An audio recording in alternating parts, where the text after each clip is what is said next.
Welcome to the Consultants Counsel podcast, a place for consulting industry guidance and best practice advisory.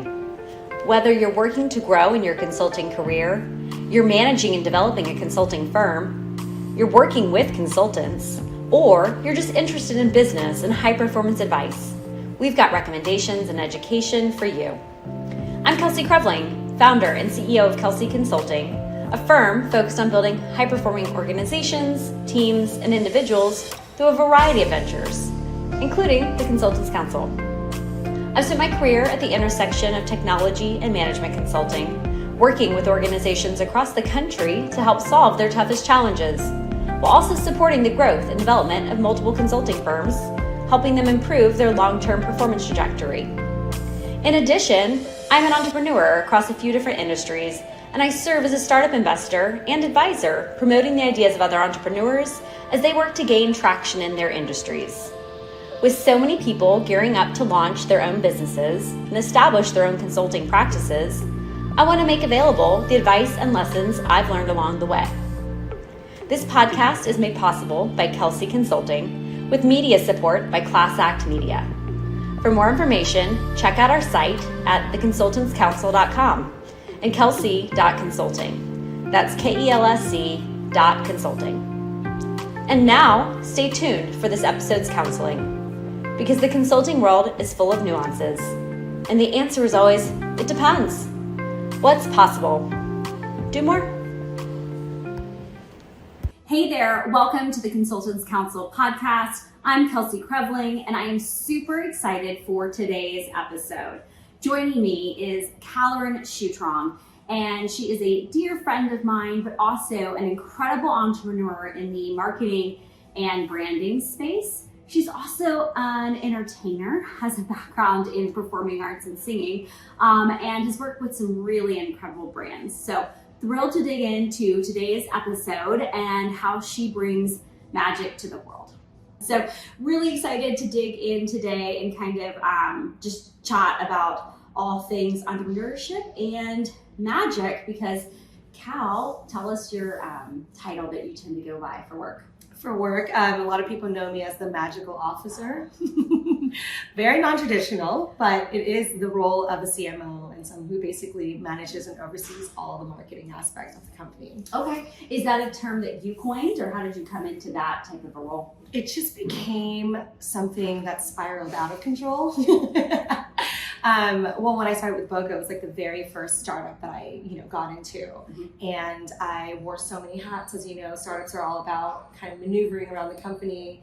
And I just started hearing them call me, wow, you're like creating magic, you're making magic, you're like the magical officer. And I was like, okay, then maybe we'll change our title, make it a little less, super corporate-y, and make it fun. And that's how the magical officer came about. Okay. Now, what do you think about your background lends you to being able to bring magic to the table? So I started my career very, very early. I was 14 and I knew what I wanted to do. I wanted to become a singer, an entertainer. And, I moved to Thailand and had a full-blown career, 12 years, just singing and dancing and touring Asia, way before social media was like, a boom. And it really taught me a lot of behind the scene work and what goes on before you become this product launched into the market, right? Like before that, all I ever knew was, wow, this artist is great. This music's cool and this music video is nice. But the work that goes on behind that, marketing, the planning, the strategy, that was where I fell in love with marketing. I was like, wow, like if you really wanted to, you can sell ice to Eskimos, but you really just have to know how, right? But, it's all about just learning, who your audience is. And that's where I feel like the magic happened within myself. And I just fell in love with, creating products and creating a marketplace for people to find better ways to live. It's like a jam. That's very cool. That's super cool. So performing arts, singing in Thailand, that's pretty fascinating. What specifically took you to Thailand in order to sing? So, great question. Never really thought about it. I just had a deep passion for music, and till this day, you love music yourself too. I do. It brings me home and it makes me feel grounded. And I remember being young and just wanting to be a singer. Like every video that my mother ever filmed me was like, I want to be a singer. And so my grandmother, speaking the native tongue, and we grew up speaking Thai at home, she's like, let's just go try it out and see what happens. So, every summer when we were in Thailand, there was a summer where she's like, let's just go do it. So we walk in, we interviewed, we did a last minute audition. And sure enough, 3 months later, I got a call back from Bangkok saying, do you want to move to Thailand? I was like, no way, this is like a prank. And I was like, oh my goodness, this is like real life. And they offered me a contract when I was 14 and a half. So I was like, let's do it. You know, how many times are you going to get offered something this amazing? So took it in and ran. Did you speak Thai before you moved? Yes. Okay. Yes. That helps. A lot. I mean, I learned how to be a little bit more cultural when I got there because I was born in the Western world, but did struggle a lot with the dynamic and the changes. Wow. Yeah. And you ended up going to boarding school there too. I did. What was that like? It was crazy. It was a huge shift. Growing up in a public school system in California and going into the most prestigious elite school in Bangkok and in Asia. I went to Harrow International School, Bangkok, which is a British boarding school. Crazy culture shock. I was, black sheep, of course. Aww. I paid my way through the entire thing. Yeah. And it was such a great experience. I met a lot of great people along the way. Till this day, we're still very good friends. And, you just get thrown into this beautiful culture of entrepreneurs and children who grew up with the opportunity to, build businesses or homes or property. It's just so cool. It's so cool. I wouldn't trade it again for anything. That's awesome. What was the hardest part though about just completely kind of uprooting the life as you know it and moving at such a young age? Mm-hmm. I think uprooting is something that I grown to really appreciate. Didn't really understand it when I was young. I had a single mother, so we were always constantly moving, and uprooting to Asia was more of a challenge at that time, in retrospect, of course. Mm-hmm. And I think it just builds resilience, to be able to handle changes and know that change is okay, and really just going along with it and not really resisting it. Yeah, that's a good lesson for all of us, is being able to adapt to change and being able to be comfortable with it, because it's the only constant that we have. Yes, it's true. Yeah. And once you become grounded in knowing that change is constant, you're able to go through life in a much more non-resistant way. Yeah. And it's great. It's been great so far. Okay, so then how did you pivot from singing and performing into marketing, media? What really prompted that type of a transition? It was so difficult, actually, because I moved back to the States when I was 23. Okay. Immediately had a family at 25, and a stay-at-home mom, and I was wondering, what do I do from here? Okay. There was a point in time where I felt like I was stuck, and I just did not know why. And being a mother pushed me into this world of creativity, and I just wanted to be connected with my child. So I started doing influencer marketing because it was so new back then. I was getting products from brands like Up a Baby, all these brands that we see now that are super, well established in the industry, was fairly new back then. And there was a huge movement for millennial moms and breastfeeding and all these things that I was so in alignment with. And I kind of started there. I was posting for products, and they would pay me really well.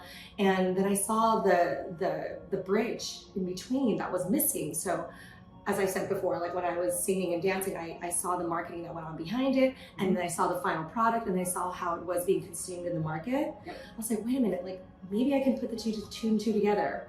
And that's how I pivoted into, just reaching out to brands. Every 100 cold email I sent, maybe I got back to, or sometimes none. But I was constantly I'm going to keep on going. Yeah. Because, I'm at home, I'm breastfeeding, I'm not doing anything. So that kind of just, I feel like my perseverance really just stuck through. Yeah. And then eventually, I got to meet a brand like Boka, which is actually the funniest thing ever how we met. I'm not sure if I ever shared you the story. No. So the founder and I were working on this other project with another client, and we were supposed to do a giveaway partnership, and he just did not show up. So I was so upset. I called the company. I was like, "Who's your CEO? This is wrong." You know, I just went off, and I was like, "I need to speak to your superior." And I got a DM back on Instagram. It's like, "I am the founder. It's only me."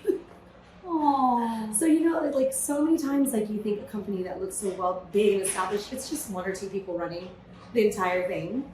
And I guess I just like went way off, but that's how I basically pivoted into being, you know, an entrepreneur, like, you know, wanting to build a company from small and scale it to the way it is now. Yeah. That makes sense. It does. So you met the founder of Boka. What then transpired such that you got involved in working with them? You met them, but like they were open and receptive to your help? I mean, I was pretty bad. I was like, this is unacceptable behavior. I would never ever allow, you know, my team to do this. And then I realized, wait, like, he's human too. And I felt really bad. And so I sent a follow-up email, just, you know, being completely transparent. I was like, hey, you look like you need help. And we laugh about it till this day because, yeah. And I was like, I really want to help you. Like, you've got a great brand. Like, you can grow so much more. There's so many, you know, cracks through your products, like your alignment in marketing right now. So let me help. Yeah. And so he's like, really? Like, you would help? And that's how our relationship started from there. I was still pregnant with my third. So that would be almost 7 years ago. Wow, Mm-hmm. That's pretty cool. For those that don't know, Boka is a natural-based toothpaste that utilizes hydroxyapatite, so it's really great for remineralizing your teeth. I found it years ago when doing a bunch of research and trying to find really healthy toothpaste that heal your teeth rather than continue to just perpetuate the challenges that some of us experience when our teeth are not as naturally strong as we would like them to be. So yes, wow, you nailed that. Where were you 9 years ago when we needed a marketing campaign? I love their toothpaste. I still use it to this day. But yeah, it's a great brand, and it's really fun that you then got to be a part of its growth. And I mean, tell us about its growth and how you took it from kind of where it was initially operating to where it is now. Right, so it was always a test and go. We were so new in this category, and as we know, we have giant CPG companies like Crest, Colgate, who have been in the market for so long, trying to go natural, but really not going natural. So we were up against Goliath, right? But when we pivoted, we really went the authentic route. We went with dental professionals who were seeking holistic alternatives. We really tapped into a market that was untouched. And when we went viral, it was during the time of COVID, when people were already trying to seek preventative measures and kind of like preventing the problem at root. And that's what Boka is all about. So not only is it a toothpaste company, but we truly believe in the mouth and body connection. Because anything that goes in your mouth is full of tissues and is absorbing everything into your body. And so we found that by communicating this and creating a community of people who were actively taking care of their bodies and, you know, spreading this information for free, became such a pivotal time for us, because we are now advocating for a lot of people who just don't know why there's like so many diseases happening with their body. So we did so many different studies with, you know, Ask the Dentist, who's a great, huge supporter. And from there, I handled all organic social media. We did affiliate marketing, which is incredible. And then we started slowly expanding into retail, like Anthropology. We then got into Goop. Goop was our biggest supporter. Gwyneth Paltrow actually picked up our product and organically posted. We're like, what is this? Like DMing with Gwyneth Paltrow. This is like GP, that's pretty awesome. GP is huge, and you know, they may have a lot of controversial narrative around them, but what they're doing, I feel like, is Awesome. incredible. Yeah. Awesome. And so from there, we kind of just rode the wave, and we went viral on TikTok from customers, and we realized like it's all about customers. And so we kept it very organic. All the press that we ever got was seeded, so it was never paid for, which is huge in marketing, because there's a difference between paying for your media space and earning that on your own. So I kind of just wore all the hats until we exit, and it was such an incredible journey. I can't tell you how excited I am when I met you, but you know, because I was shocked that like an online business was able to connect me with someone who's as like conscious and, you know, like really into their health like you. Yep. So that was like a big win. That was fun. My eyes lit up. I was like, oh my God. Fangirling. Well, and we met in such a fun way. It was a Wednesday afternoon this past summer. We live in the same building, and I had come down to the pool. I needed a break. I always say I don't get to take vacations. I take hours off. I don't take days off. And so I'd already been working that morning. I was going downstairs to get some sunshine, and before I was going to go back up inside and get back to it. And you were sitting out there with another friend of ours, and they were drinking champagne. Yes. And I just commented like, oh my gosh, that's so much fun. It's a Wednesday. Yes, you're popping bottles. That's awesome. And of course, Cal immediately is just like, well, you want a glass? Yes. You know, I'm trying to say yes to more things in life. Sure, why not? Let's go. And just had a delightful time. And I think we immediately like realized the Boka connection. Yeah. Like, as soon as I heard the brand name that you had been working on, I was like, I use Boka. Yeah, we had just exit too Yeah. when we met. And Yeah. I was like telling her about it, and I was just so amazed by like the way that we connected that day. It was just all so organic, and you know, it just like spiraled from there. So Yeah, it was fun. beautiful. Can we do it again this summer? I need more fun Wednesdays. Yes, right? yes. A lot of work right now. Okay, so then post Boka exit, are you still working with them? What's going on now? What is in your pipeline? So post acquisition, we kind of transferred everything over to the new firm who took over, and they're doing an incredible job at scaling them. So I think we're still #1 on Amazon, so that's great. But I stayed on for about a year. I'm very lucky. I was one of the last grassroots members to be able to, you know, give them all the dream that I built so that they're able to carry it out. So we launched into Ultra. Yep. Ultra or Ulta? Ulta. Ulta. We launched into So we launched into Ulta about 6 months ago. Okay. And yeah, it's been doing great. We closed out the account about 2 months ago with myself and Boka. Aww. Yeah, so sad. But I still, you know, every now and then talk to the brand director, who's incredible, Nisha, and she's just been taking care of the brand really well. We've launched so many products from them. You know, we got into the entire whitening system. It's just been incredible. So that chapter's done. And I'm on to new things, as you know, and I brought something for you today too. Okay. So this is Under Pressure. I know you're into acupressure and all holistic things. I am. So these are acupressure beads. They are at-home acupuncture. Okay. Mm-hmm. Awesome. All right. So cool. Did I get you over? Heighten pleasure and ignite desire. Okay. And then sleep. Yes. Awesome. Sleep the way nature intended. Okay. So what do I do? So these are little beads that, if a lot of people are now catching on to this, but they started off as ear seeds. In Australia, it's Yeah. I've used those. Mm-hmm. Yeah, so ear seeds, it's kind of like the pivot in the market, but we took it as like a step further by working with traditional Chinese doctors to create protocols for each symptoms that we may be experiencing. I know this is a little fun. Those look so great. It's incredible. So that's the arousal one, and there's a Good kind of pressure. the great kind of pressure, and this is our sleep protocol, which I'm obsessed with. I need that. Obsessed with. So when we work with our TCM doctor, we basically pulled out each point in our body. As you know, like a lot of people don't know this, but we have pressure points in our body that stimulate certain parts of our organs. You know, everything's connected. And so we created these little protocols where, you know, we are now helping people bring this into their home at a fraction of the cost. It's like $200 a visit. Yeah, no, it's expensive. It's expensive. Crazy expensive. And to maintain that, it's like, you know, like where do I stop? Like you can't. It's like an ongoing preventative thing. So this is only like $55. Okay. And you can go And on how many subscription. uses? So these you take out of the little bags. Yep. And we have like a little tweezer right here. Ooh, nice. Yeah. And so you keep these beads on each of these pressure points Okay. for 3 to 5 days. Okay. And you only use it on one side of your body. Interesting. And then you switch for every 3 to 5 days because, you know, it has to balance out. Mhm. And that's how you do it. I mean, let me know how it goes for you when you try I'm it. excited. But if you're familiar with ear seeds, then you would absolutely adore Oh my this. gosh, those got me through a very stressful period in my life. So now I'm sure. yeah, they're awesome. Okay, I love this. Yeah, so this is called Under Pressure, the good kind of pressure. We are officially launching December 12th. Okay. We've soft launched already, and just, I love the packaging on these. This is awesome. it's beautiful. And probably a little bit difficult to have manufactured just because of the shape.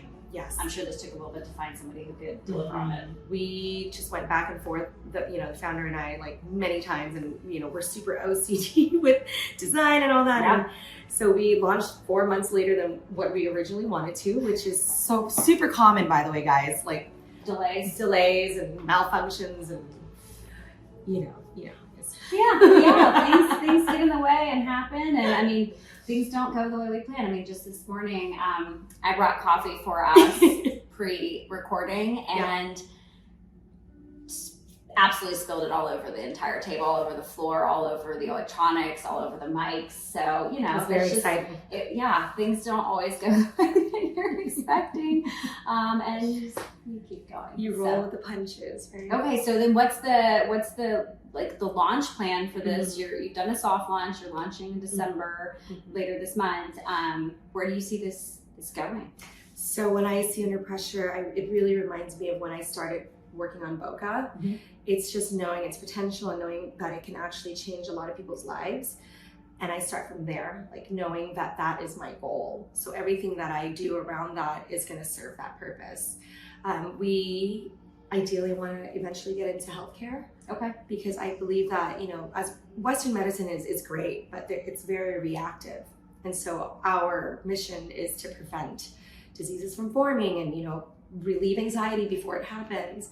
And the goal for Under Pressure is to slowly expand. We are a D2C based company, so it's direct to consumer. You can get on subscription. And eventually next year, we're going to expand into retail. Okay. Yeah, so we have a few that have signed on. So you should be seeing something early 2024. Awesome. Very familiar companies. Okay. And from there, hopefully we slowly expand into more niche markets, like even markets and stuff like that. More of a gift guide for people that, gift their friends. Yeah. With good health. And that's a neat thing to be able to do, because I mean, health is certainly a personal pursuit. It's one that requires a lot of internal accountability.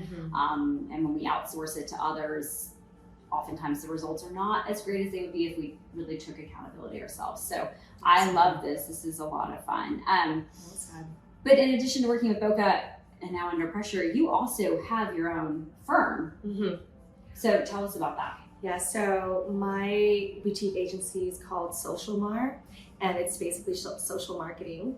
And it has been going on for about 8 years now, but it started off with just me.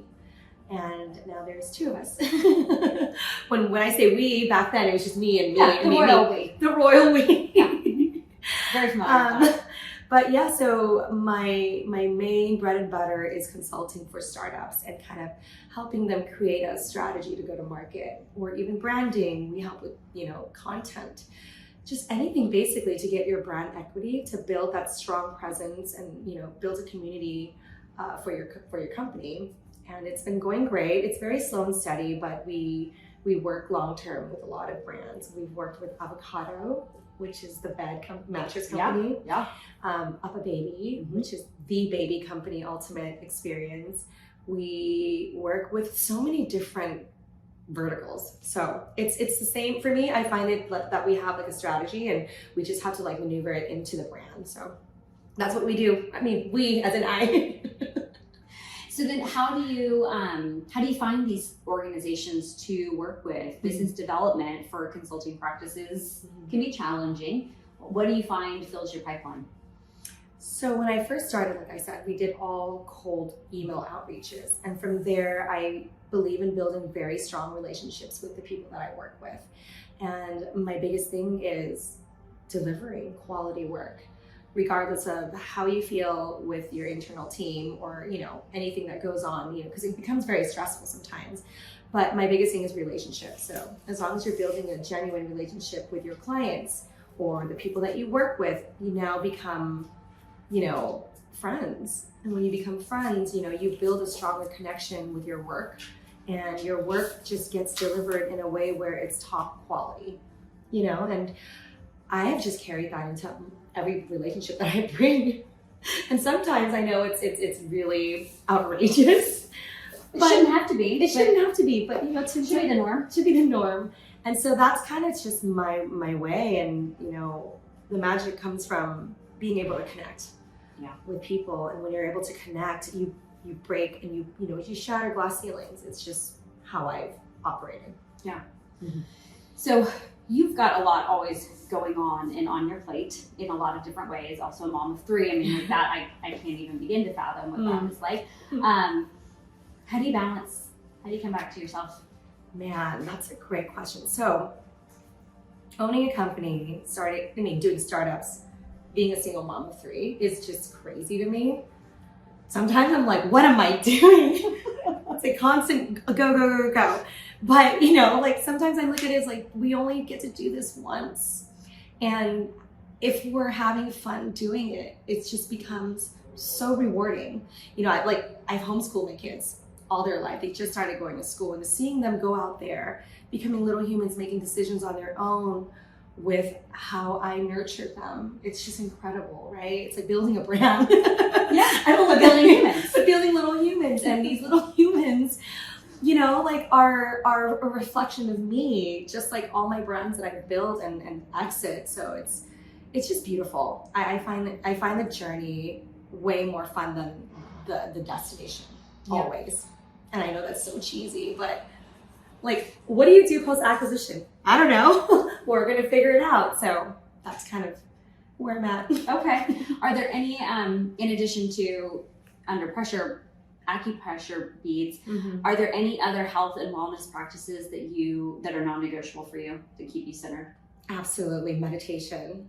Okay. Meditation's huge. So I grew up in a very Theravedic family where we practice meditation even when we walk or when we're brushing our teeth. Just little moments where you can really just be present is very important to myself and my children. And children, as you know now, we're so consumed with constant entertainment or just stimulation, and myself as well. Like, I'm in social media, and there's times where I really just have to get off. Right. But a non-negotiable for sure is meditation. And number 2 is being genuine, regardless of whatever relationship you run into. I think being genuine and knowing that you're providing your best self, you'll never lose. You know what I mean? Like, you will always win. Yeah. Because you know, when you're younger, you have so much to prove. Or like me.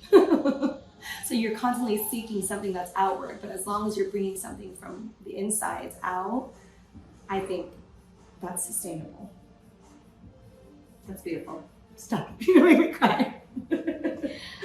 So you're traveling a bit right now? More so than you have been. Yes.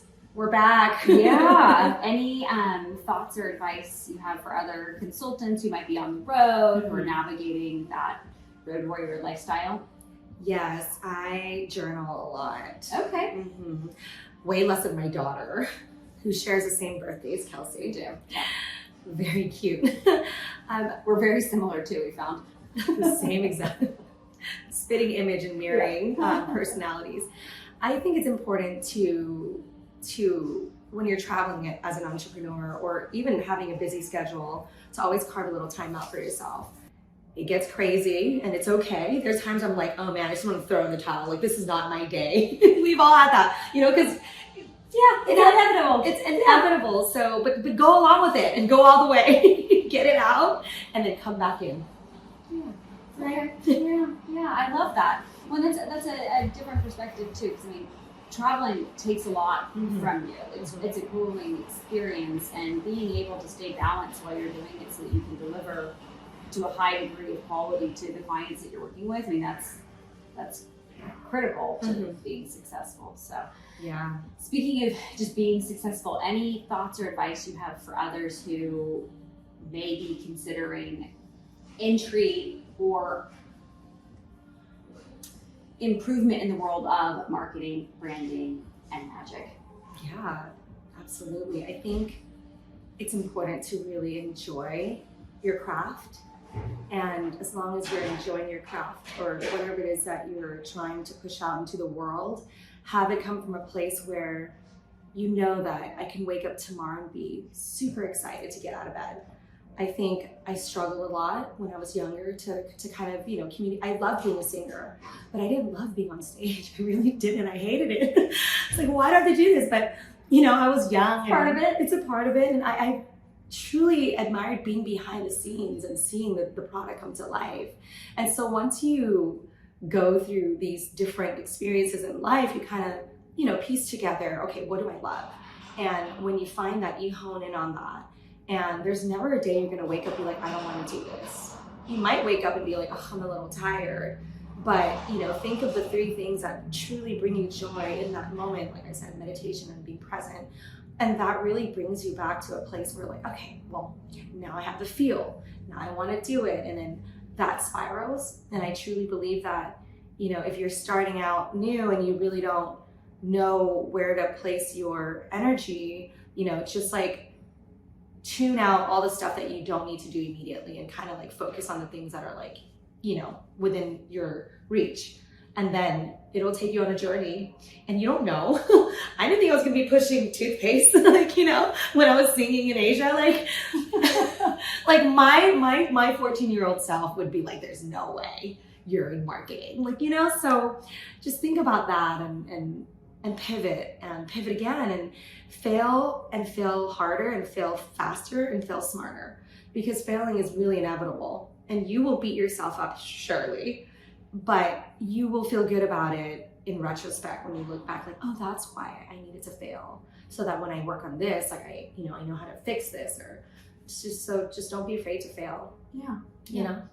Well, it's I tend to look at it as it's not failure, it's just a lesson. Mm-hmm. It's an awareness now of, mm-hmm. okay, that's not for me, or I gained this from that, and I'm now meant to do this, or I'm meant to pursue it in this way. Mm-hmm. But it's a lesson rather than just a failure. Exactly. If we can take something from it, then we can use it for good. Yeah, that's what I loved about you too. Like when we have our, poolside conversations in the sun, we always come back to this energy of like being able to understand, like it's about the words that you use and how to, maybe rewire that, make it feel good and go about your day like that. So are there any words or sayings that you have taken out of your vocabulary as of late? Mm-hmm. It comes back every once in a while, but at home we try to say that, we get to do this. Yes. We get to do this. We're so, lucky we get to have this. Mm-hmm. And versus have to. Yeah, versus have to, or make it like so much of a obligation, and we've shifted a lot at home just by changing those words. Because now my kids are like, Mommy, yay, we get to do the dishes. We're grateful we have dishes to do, because Yeah. that means we have food to eat. Exactly. Yep. And my daughter, who's very similar to Kelsey, she's like, we get to have truffles today. I was like, do we? That's a little extreme. Like, it's not about truffles. It's about getting to, have a nice meal together. So, I really love seeing my kids practice this. I didn't, grow up with a very, how do you say this? Parents who were open in having conversations like these. So Sure. Seeing them adapt and really just grasping onto that, it just makes me happy. Well, and that mental shift does a lot for our well-being. Of course. Yeah. Yeah. Words are vibrations, and sometimes even when you're spiraling out of control on a bad day, like you realize like, wait, let me just Gotta check myself. check myself and then Bring that restart. back in. Yeah, take a nap. Yeah. Yes. Napping is my go-to, and I'm just Siesta. that or shower or like go walk outside. For sure. And you really live it too, guys. Like, you have to see Kelsey. She's just incredible. Like, she does it all. Like, everything. Really. Not all at the same time. No. Everything in its place. I've always thought that like we get what we want, but rarely all at the same time. Same thing goes for being able to do it all. You can, but just not all at once. Things No. happen at different times in your life when they're ready. So. I love that. Any other thoughts or advice you would give to other consultants? Yeah. I mean, I hope that my experience can shed some light on the things that you have been seeking I really don't feel like I'm any different than anybody else. I feel like we're all given the opportunity to find whatever it is that we want. And if you want it, you can just write it out. Journaling, there's a great study on the physical aspect of writing down your thoughts that help manifest that and bring that to life. I'm reading the bullet journal again for the second time, and compartmentalize what you want and slowly dial that down and go for it, because as long as you go for it, you'll know that it's yours to have or not. And if it's not, then you keep going, but never settle or stop yourself because of your own imposter syndrome, which we all struggle with from time to time. And get over that and then keep going. Yeah, whatever it is, you want to sell, ice to Eskimos, like I said, there's Eskimos willing to buy your ice if it's enticing. Maybe it's flavored. Maybe maybe it's flavored. Maybe it's carved. There's so many ways to sell ice, but you got to find the person that wants to buy it and create a market and create a narrative. And it's all about story building. If there's a story in something, just look at yourself as a consumer. Would I buy this? Why would I buy this? And go from there. Awesome. Yeah. Well, thank you so much for coming on the show today. Really appreciate it. I love getting to chat with you anytime. Although I will say we are much more nicely dressed today than we are normally when we see each other in our casual workout wear. So I love seeing you in all your. She and I, we see each other in our workout gear, our pull gear, our off day gear. Yeah. And this is the most put together. This is a bit more put together for sure. So thank you so much for having me. I'm Absolutely. always inspired by you, and I can't wait to come back on with Awesome. more products that we're shifting into the market. So sweet. Awesome. Well, thank you, Cal. All right. thank you. And that's a wrap on this episode of the Consultants Counsel.